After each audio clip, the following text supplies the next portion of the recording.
Bismillahirrahmanirrahim. Assalamualaikum warahmatullahi wabarakatuh. Waalaikumsalam warahmatullahi wabarakatuh. Selamat pagi anak-anak. Pagi Bu.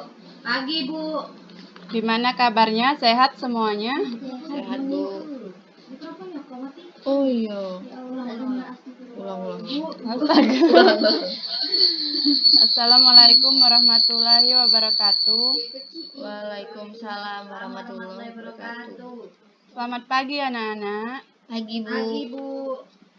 Gimana kabarnya? Sehat semuanya? Sehat Bu. Alhamdulillah sehat. Oke, anak-anak, sebelum pelajaran hari ini dimulai, kita berdoa terlebih dahulu. Berdoa dimulai. Berdoa selesai. Sebelum pelajaran dimulai, di sini Ibu ingin mengabsen terlebih dahulu. Siapa yang tidak hadir? Tidak ada Bu. Hadir semua ya. Hadir. Alhamdulillah semuanya pada rajin-rajin semua ya.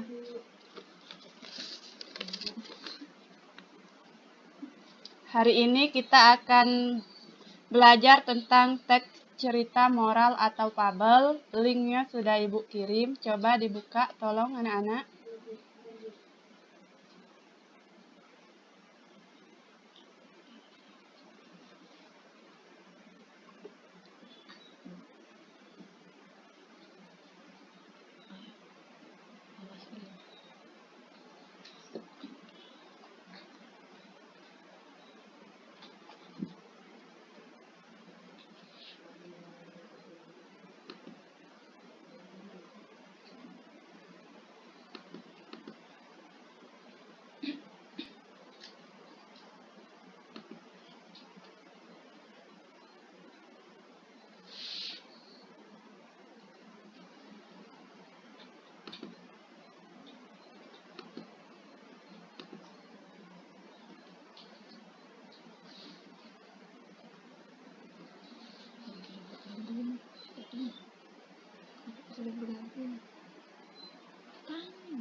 Sudah keluar belum?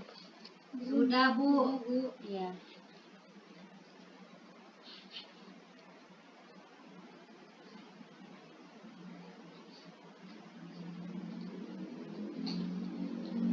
Baik, di sini Ibu akan menjelaskan yaitu materi kita hari ini yaitu teks cerita moral atau fabel.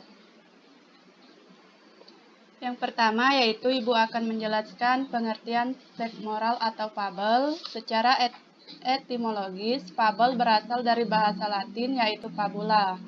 Cerita fabel merupakan cerita tentang kehidupan binatang yang berperilaku menyerupai manusia. Fabel termasuk jenis cerita fiksi, bukan kisah tentang kehidupan nyata. Cerita fabel sering juga disebut cerita moral karena pesan yang ada di dalam cerita fabel berkaitan erat dengan moral. Yang kedua yaitu ada ciri-ciri cerita fabel. Yang pertama yaitu bersifat fiksi. Yang kedua yaitu tokoh-tokoh berkarakter yang berperan di dalam fabel para binatang. Yang ketiga yaitu watak tokoh para binatang digambarkan ada yang baik dan ada juga yang buruk seperti watak manusia. Yang keempat yaitu cerita memiliki rangkaian peristiwa yang menunjukkan kejadian sebab akibat diurutkan dari awal sampai akhir. Yang kelima yaitu menunjukkan penggambaran moral fabel menggunakan latar alam seperti hutan, sungai, alam, dan lain-lain. Yang keenam yaitu ciri bahasa yang digunakan di dalam cerita fabel itu yaitu kalimatnya bersifat naratif, kalimat langsung, menggunakan kata sehari-hari dalam situasi tidak formal atau bahasa percakapan. Dan yang terakhir yaitu mengandung amanat serta pesan berharga untuk pembaca.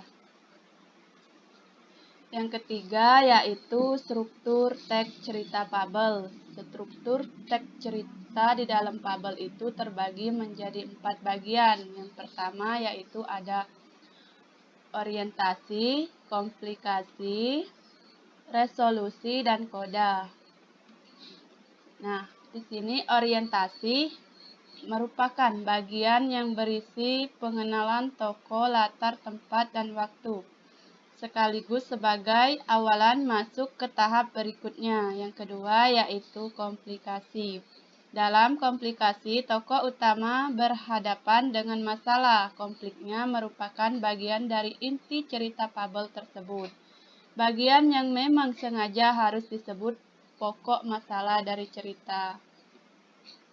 Yang ketiga yaitu resolusi. Resolusi adalah kelanjutan dari komplikasi, yaitu pemecahan masalah-masalah yang ada pada komplikasi harus dipecahkan di sini dengan cara kreatif. Dan yang terakhir yaitu koda. Koda berisi perubahan yang terjadi pada setiap tokoh yang bermain dan pelajaran yang bisa kita petik dari cerita tersebut.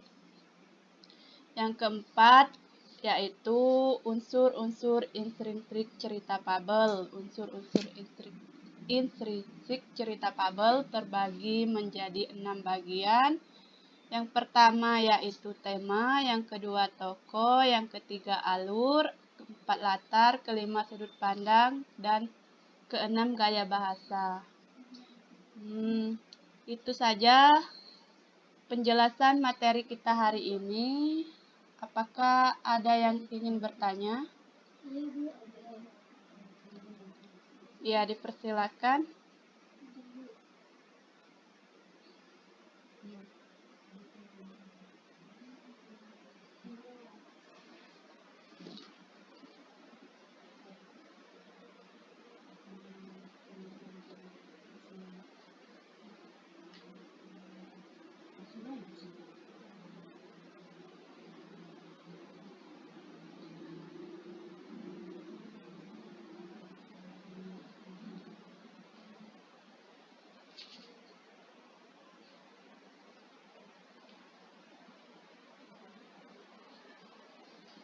Ya, ada lagi yang ingin bertanya?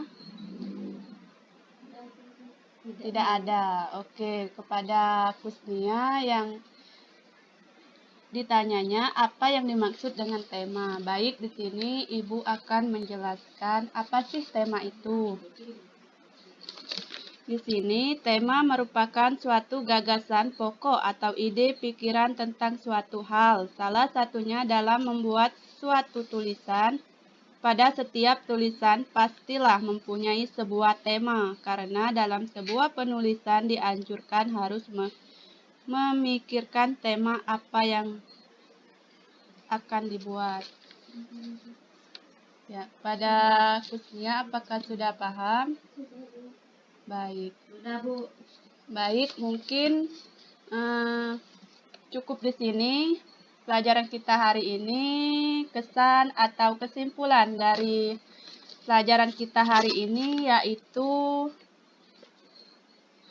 teks cerita moral fabel merupakan teks yang berisikan cerita binatang yang mengandung nilai moral. Binatang dalam teks cerita moral fabel digambarkan seperti manusia, baik sifat, perilaku maupun kehidupannya. Oke, cukup sampai di sini. Untuk tugas di rumah, untuk minggu depan tugasnya kalian tolong cari contoh teks cerita moral atau fabel. Itu untuk tugas minggu depan ya, jangan lupa dikerjakan. Kalau soal judulnya itu Ibu bebaskan, mau tentang apa saja. Ya, Ibu akhiri billahi taufiq wal hidayah. Wassalamualaikum warahmatullahi wabarakatuh. Waalaikumsalam warahmatullahi wabarakatuh, Bu.